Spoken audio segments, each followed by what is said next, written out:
Well, while you're thinking of questions, I'm going to make a comment. One of my favorite things about Hoca Efendi, Fethullah Gülen, and about the Hizmet movement is that it's not perfect. He's not perfect.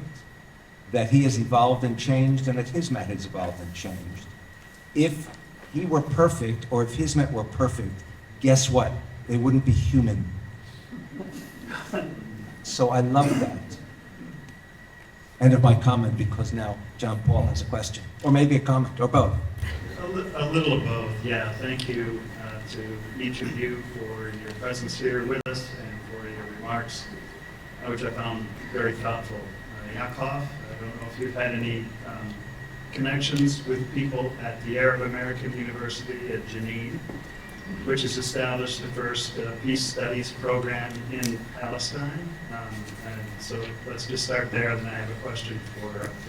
I'd be grateful to the network, and thank you again for your marvelous book.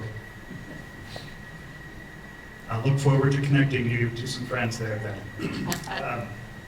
For Tim and Kate then, I was really taken by your focus on hope, which I think is absolutely crucial in peace building. The book I'm working on right now is entitled Peace Growing, and focuses on Gandhi, Gülen, and Leva Bowie, and how our religious traditions contribute to peace through organic means rather than the way that often gets understood in peace and conflict studies. But two works I wonder if you're familiar with, and which have ideas associated with them to follow up on. The first is that fear tends to resolve, as I experience it at least, to fear of death. And Ernest Becker's work in the denial of death is really crucial in my own thinking about how violence starts. For many years at the University of Washington, there's been a group of social psychologists who've been studying Becker's work and sponsored a series of conferences entitled The Love of Violence, which is what gets stoked as a way to protect against the denial of death.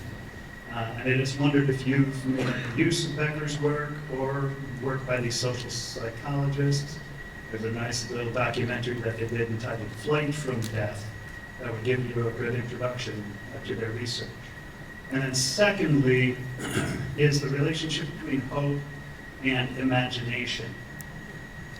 And here John Paul Lederach's work, The Moral Imagination, the Art and Soul of Peace Building, has been really influential in my own thinking. And I just wondered if you've considered that connection between imagination and hope in your own research. But thank you to all three of you for your comments today. And even more, just for the work that you're doing. Concerning imagination, I think shaping that within the eschatological vision, and that's where we're placing it. And then with taking Al-Ghazali's framework, articulating hope and fear as future-oriented concepts about love. So we fear losing what we love. We hope for what we love. And so with that, there can be kind of this spin to look at love in relationship to fear. And by talking about that and bringing that forward, what do we fear losing? And how that is being used to motivate action, and how this can be brought to a relationship with hope. Can I add a couple of words from a more comparative theological point of view?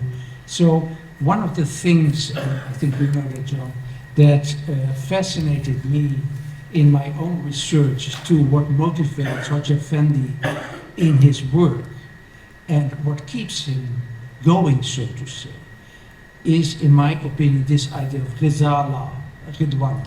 So to be satisfied with God so that God is satisfied with you. It's kind of going both ways. And I'm always reminded when I read the Quran, of course you know this whole history of Western people saying, well, the Quran has all these vulgar images of what you do in heaven, what you're not supposed to do on earth, etc., etc. But there are two places in the Quran where it juxtaposes this to this idea of exactly the same idea of the rizala, and then says this is the highest triumph. So this is really this idea of living your life in such a way that God can do, and now I'm quoting Thomas Aquinas, you have written well of me. So you've given people something to think of me that helps them getting closer to me, which to my mind is what Sufism is about. And in that way, of course, Fethullah Gulen is a Sufi. So using the imagination to project your way towards God includes also the fear of losing the relationship and falling back, so to say. So yeah, it's a fascinating complex. And of course, the mystical idea within Sufism, Christian mysticism, Jewish mysticism, is that when you are reaching for God, if you are properly prepared, if you're properly focused, if your intention is proper and pure, God will be reaching for you.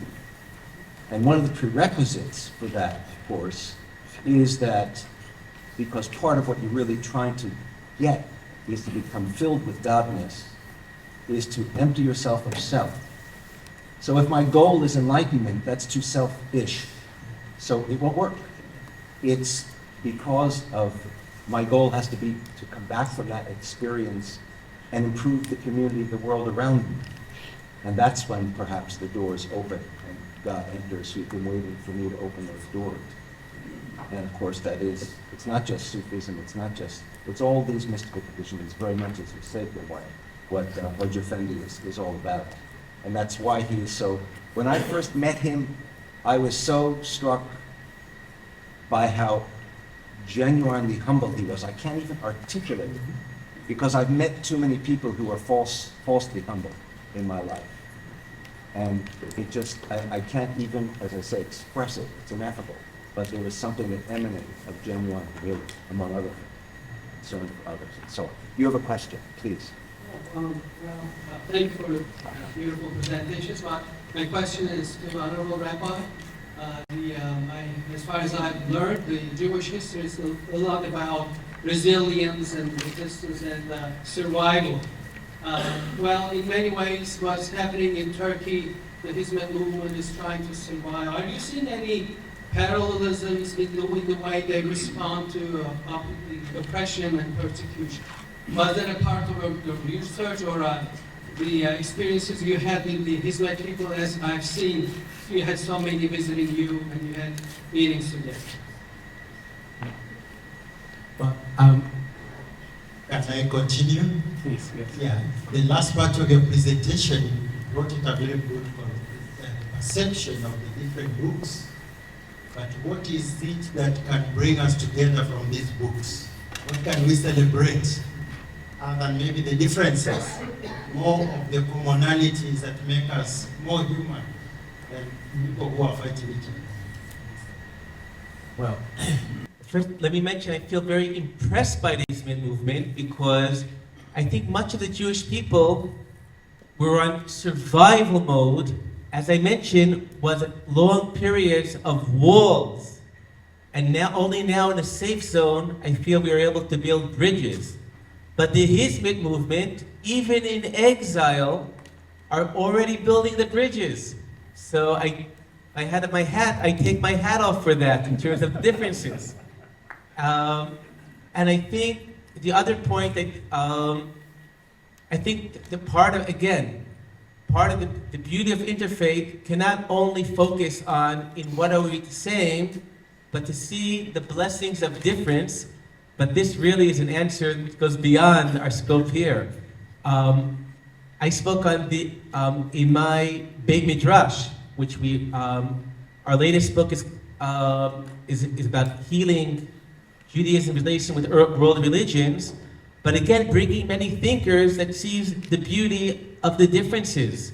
Many Kabbalistic models about, in the great story, what is the unique role in this story of each religion. So if we don't want to keep things shallow, it can't only about how lovely that we're so similar. Yes, we have these similarities. They allow connection, but it's part of the beauty, just like the beauty of the world. I was in Jerusalem yesterday, now I'm in California. The beauty is in the difference. And part of the work is to find in what way are we different and see this as a blessing that we each have One image, the great rabbi of the previous generation, Rav Manito, he said that humanity should be like a bouquet of flowers. Each nation, each religion is a different flower. We must find that string to tie it together, but the beauty of the bouquet will be based on the difference of the flowers.